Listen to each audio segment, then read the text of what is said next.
Bine v-am găsit, dragii mei din Zodia Săgetător, oriunde v-ați afla. Bine ați venit tuturor pe canalul meu Tarot Flori de Loto, numele meu este Nina, pentru cei care nu mă cunosc, și ca de obicei mă bucur să vă am alături atât pe dragii mei abonați, cum de asemenea și pe cei care poate sunteți pentru prima oară aici pe canal. Azi voi face o lectură, așa cum am obișnuit, o lectură atemporală, fără limită de timp, o lectură pe care voi să o puteți urmări oricând doriți sau atunci când apare în viața voastră. După cum bine știți, coincidențele în tarot nu există, așa că dacă ați ajuns aici, sigur un mesaj important este și pentru voi. Un aspect de asemenea la fel de important este acela că voi vă construiți propriul viitor. Așa că vă rog din suflet să luați decât acele mesaje care rezonează cu voi, iar restul lăsați-le să zboare în univers, pentru că sigur sunt pentru alte energii, alte persoane care într-o mai mică sau mai mare măsură au o legătură cu Zodia Săgetător.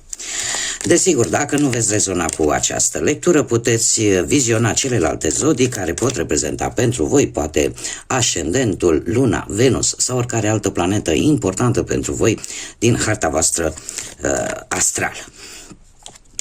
Așa că, dragilor, toți cei care aveți soare, lună, Venus, ascendentul în Zodia Săgetător, atunci această lectură este de asemenea și pentru voi.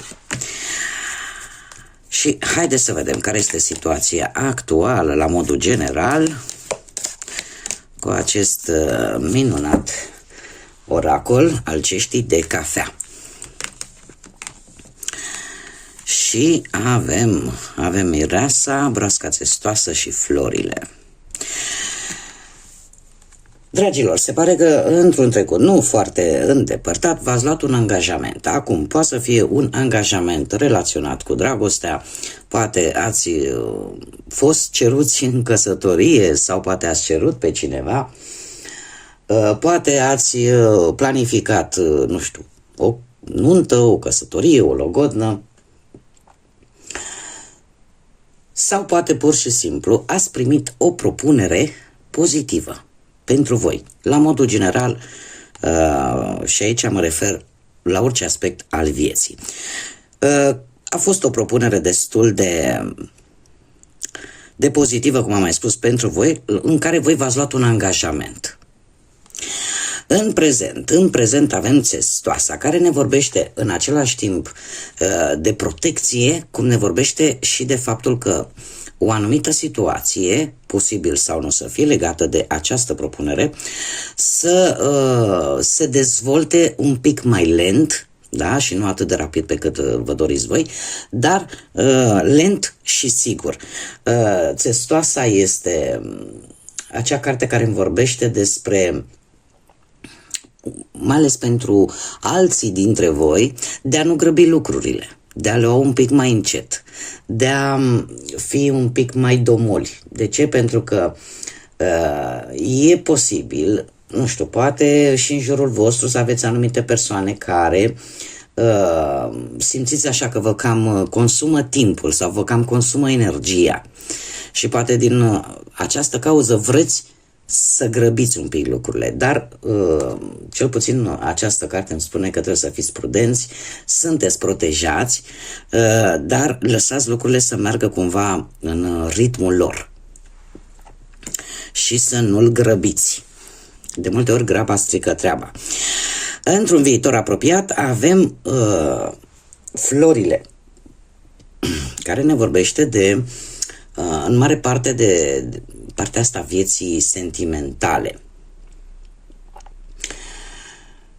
Ceva se va debloca. Ceva se va debloca, poate într-o relație sau poate într-o anumită situație, și eu spune că sunt șanse să fie relaționate un pic poate cu casa voastră, cu locul unde locuiți, sau poate pur și simplu se va debloca o situație, cum am mai spus, relaționată cu viața asta sentimentală.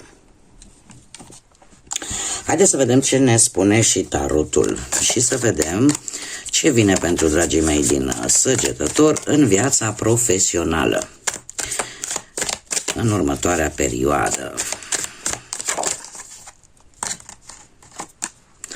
Un eveniment, ați avut parte de un eveniment într-un trecut nu foarte îndepărtat, un eveniment important la nivelul carierei.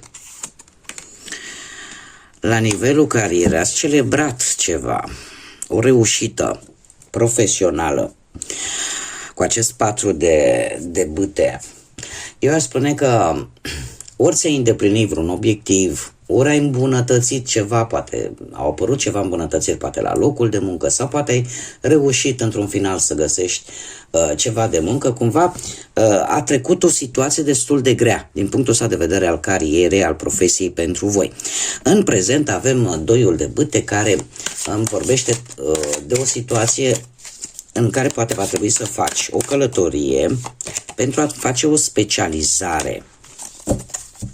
După cum bine vedem, avem toate cărțile de bâte, asta înseamnă că din punctul ăsta de vedere profesional ești foarte angajat în a reuși, ești foarte focusată în a obține ceva important la nivel de carieră.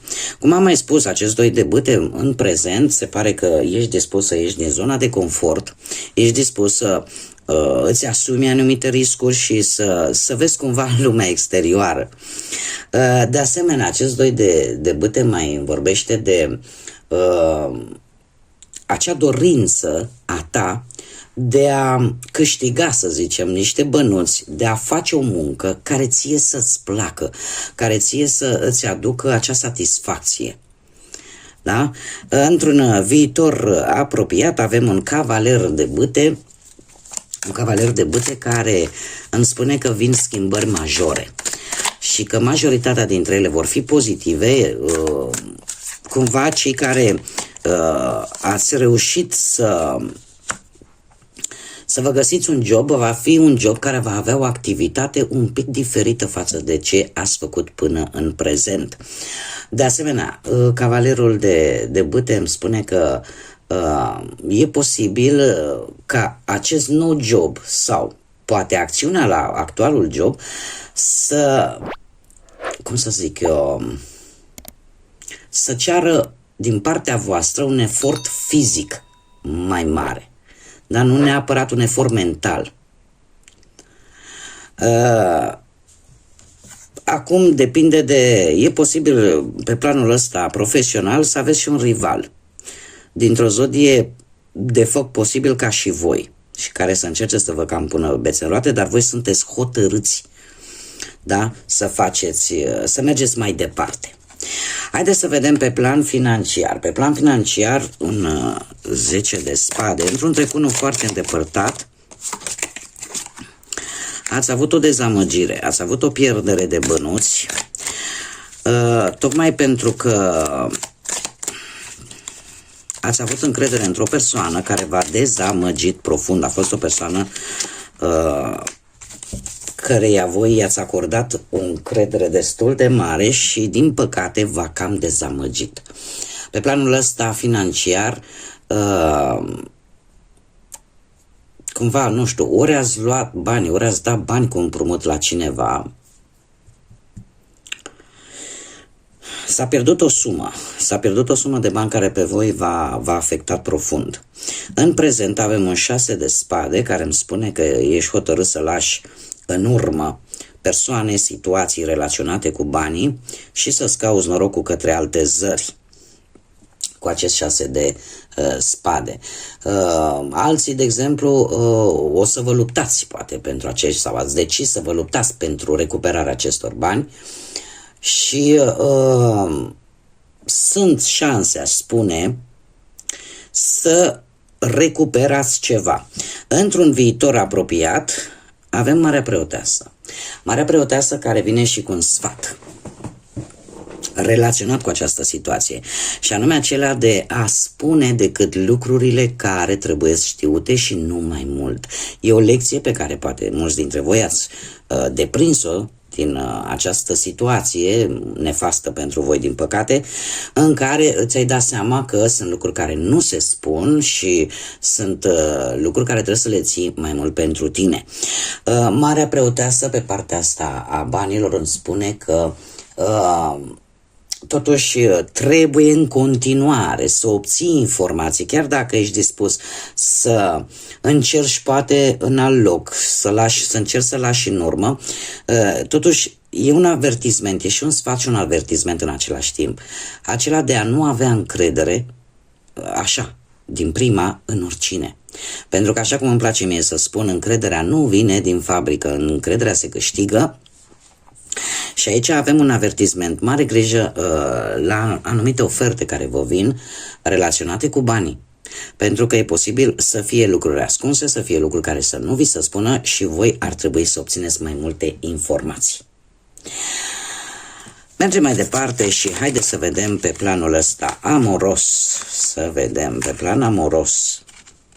Pentru cei care sunteți într-o pereche deja formată, indiferent cum este ea, dragilor, ați traversat o perioadă într-un trecut nu foarte îndepărtat în care nu prea dormeați nopțile, ați avut o perioadă de anxietate, posibil de coșmaruri, de nesomn, de stres foarte mult cu acest 9 de spade, ceva v-a măcinat, ceva v-a preocupat în relația voastră, aveți senzația că ceva este ascuns, ceva care voi parcă nu vedeți, dar îl intuiți cumva.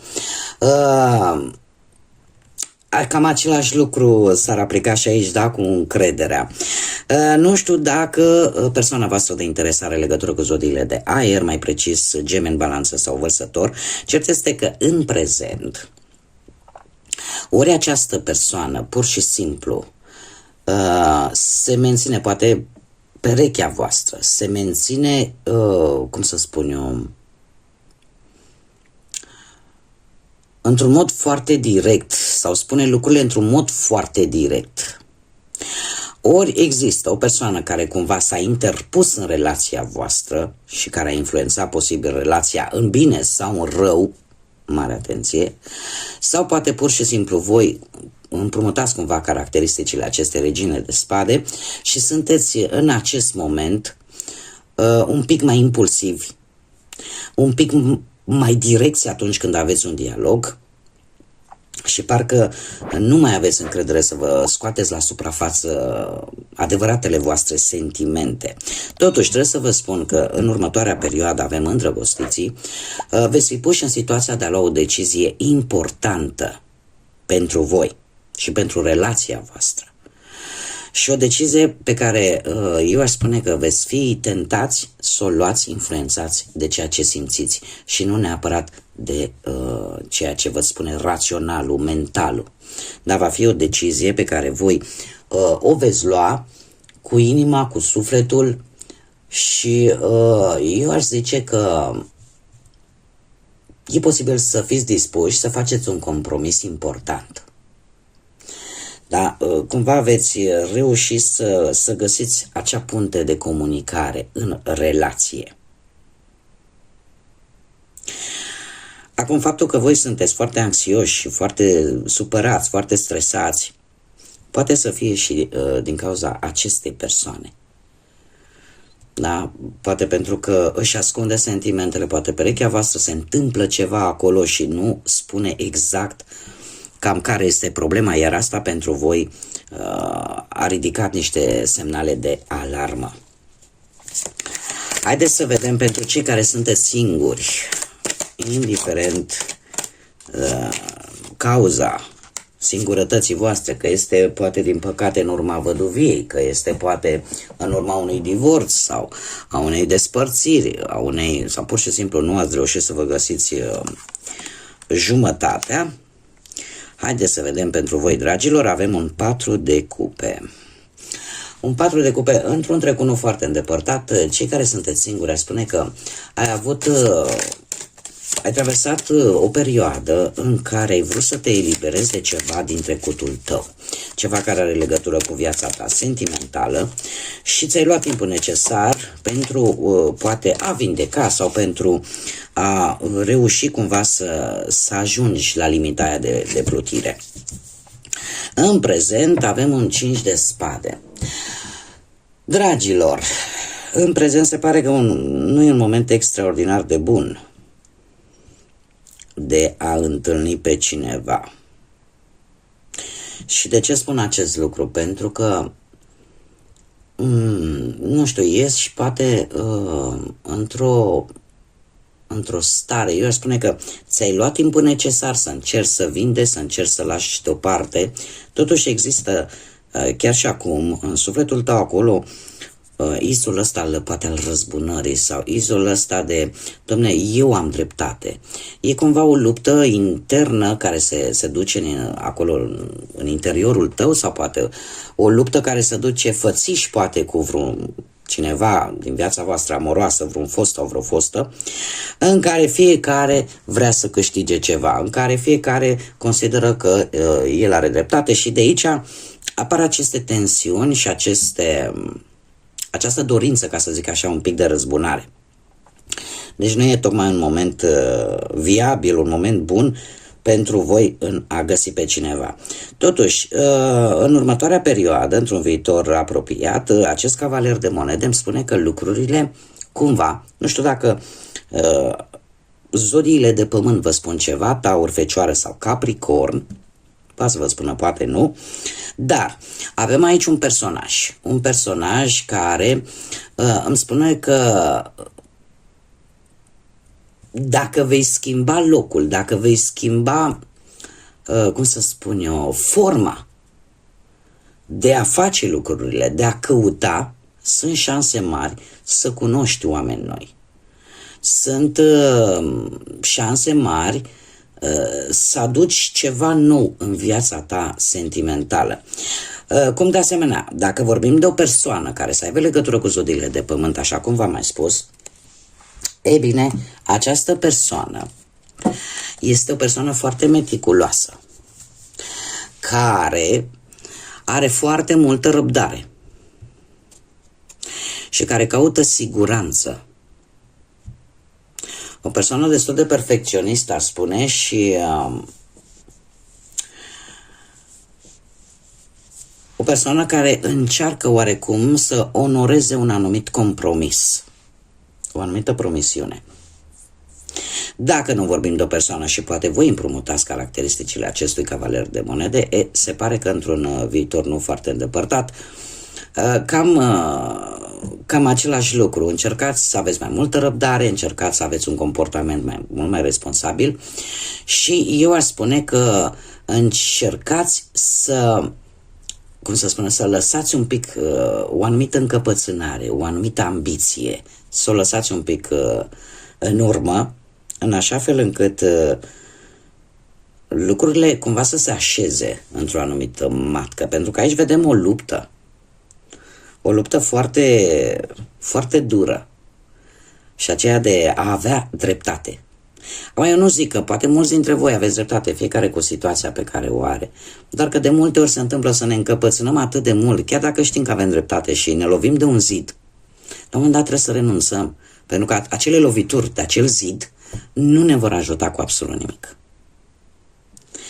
Mergem mai departe și haideți să vedem care este mesajul Universului pentru voi, dragilor, din Săgetător pentru următoarea perioadă.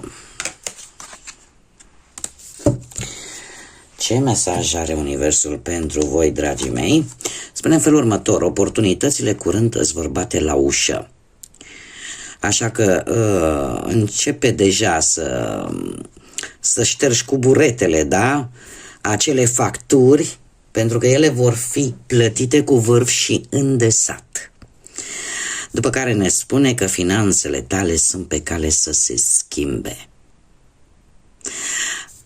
Eu cred că este un mesaj mai mult decât elocvent și spune foarte multe, și anume că nu trebuie să vă închideți, nu trebuie să vă încăpățânați să demonstrați o anumită situație cuiva care poate nu merită pierderea timpului, nu merită poate să vă pierdeți energia, să vă consumați energia pe o situație care nu duce nicăieri.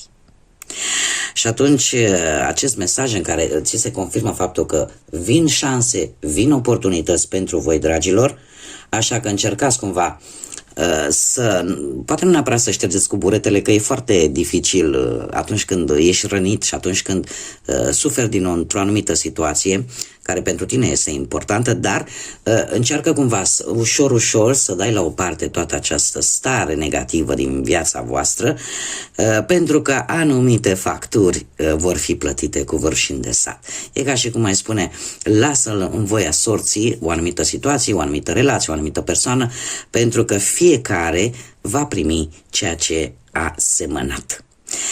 Bun, dragilor, aceasta a fost lectura pentru voi. Eu vă mulțumesc ca de obicei pentru atenție. De asemenea, mulțumesc tuturor pentru like-uri, pentru distribuiri, pentru comentarii. Vă invit, desigur, și pe cei care poate încă nu v-ați abonat. Dacă v-a plăcut, dacă ați rezonat, vă invit și vă aștept cu mare drag aici pe canal să vă abonați. Și urându-vă tot ce e mai bun, urându-vă multă înțelepciune și multă lumină în suflete și în gânduri, până data viitoare când ne vom reîntâlni, ca de obicei, să fiți iubiți, dragilor!